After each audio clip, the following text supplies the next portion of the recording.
السلام عليكم. اليوم راح نسولف على امتحان الاجتماعيات للثالث متوسط.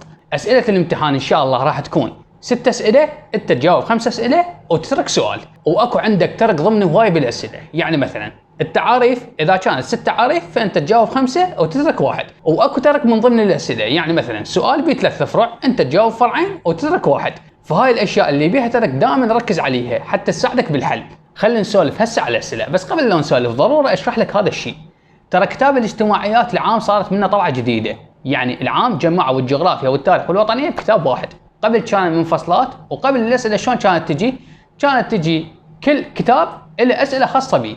يعني كتاب الجغرافيا تجي منه 3 اسئله تجاوب سؤالين وتترك واحد، جواها تلقى التاريخ هم 3 اسئله تجاوب سؤالين وتترك واحد، اخر شيء جوا الوطنيه سؤالين تجاوب سؤال وتترك واحد.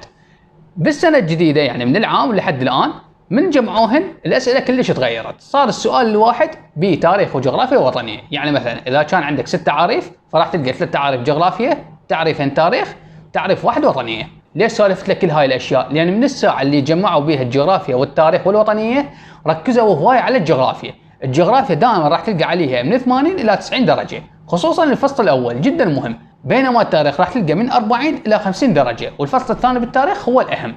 والوطنيه فراح تلقى من 15 الى 20 درجه عليها. فخلي تركيزك اكثر شيء على الجغرافيا، مو معناها انك تترك البقيه بس، لا، الجغرافيا شيء جدا مهم. نجي نسولف هسه على نمط الاسئله، يعني شو راح تكون؟ راح يجيبون تعاريف، تعاليل، لو شنو؟ نمط اسئله الاجتماعيات دائما يكون اسئله منوعه، يعني راح تلقى تعاريف، تعاليل، صح وخطا، اختيارات، راح تلقى رسم. الرسم ترسم خريطه، وهذا السؤال دائما يتكرر، ترسم خريطه ويقول لك حدد نهري دجله والفرات.